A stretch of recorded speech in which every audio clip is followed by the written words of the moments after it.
l'opportunité d'être reçu en audience par son Excellence le Président Azali Assoumani pour non seulement lui faire le point de la mise en œuvre de cette stratégie qui se clôture 2021-2025, mais aussi et surtout recevoir ses instructions dans l'optique de préparer cette nouvelle stratégie 2026-2030 qui est parfaitement alignée à sa vision reflétée dans le plan Comores émergent 2030.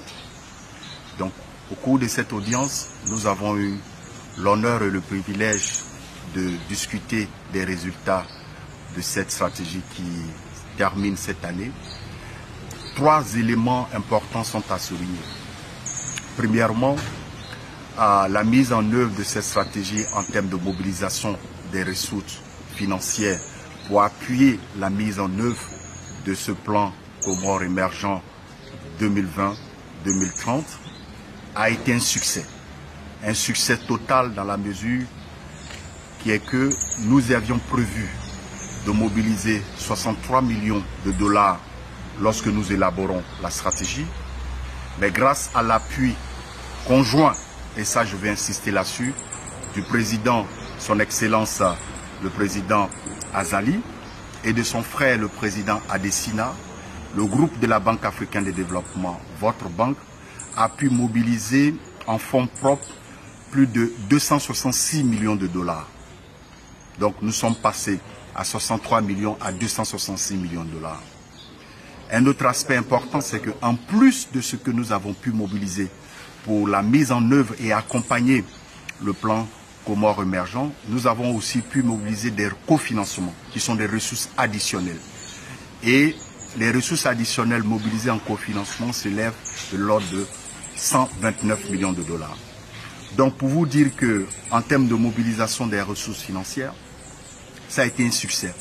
Un succès, comme je le disais tantôt, grâce aux efforts concertés de son Excellence le Président de l'Union des Comores, mais aussi l'appui de son frère le Président Adesina, le Président du groupe de la Banque africaine de développement.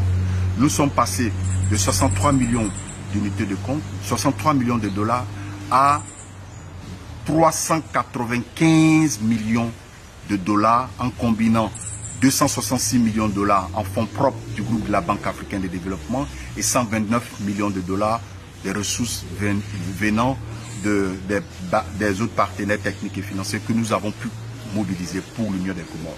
Là, c'est le premier constat. Le deuxième constat, c'est que la mise en œuvre de cette stratégie pays a permis d'impacter certains secteurs stratégiques.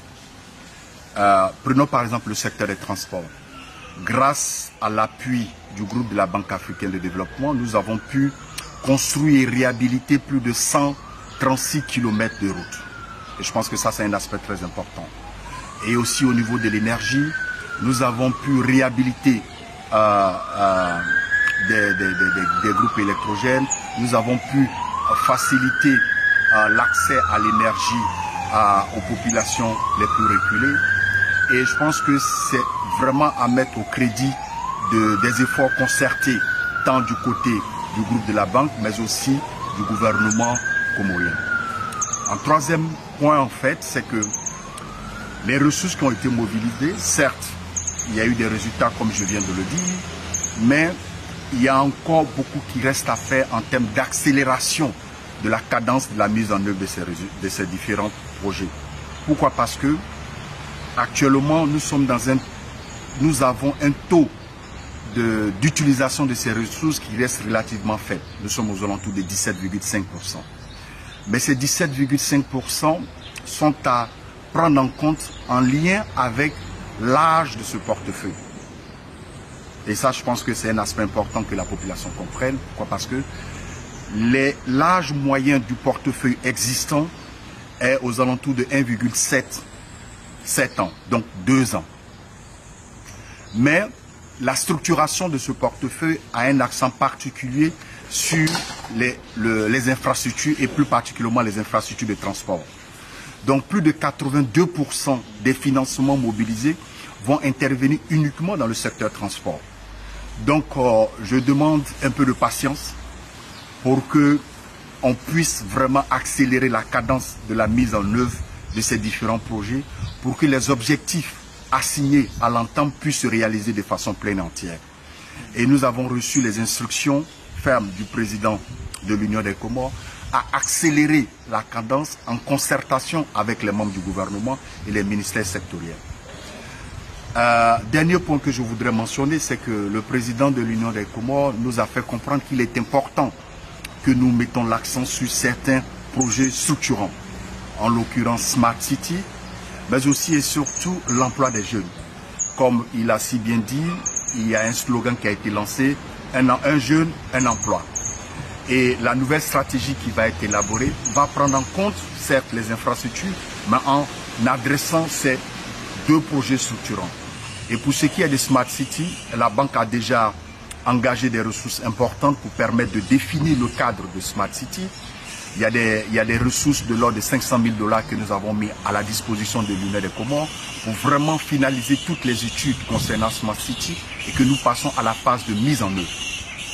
Pour ce qui concerne l'emploi des jeunes, dans la nouvelle stratégie, nous envisageons de faire vraiment de l'emploi des jeunes une réalité aux Comores. De telle sorte que dans tous les projets qui vont être conçus et exécutés, il y ait la prise en compte du volet emploi des jeunes, qui est pour nous une approche multisectorielle.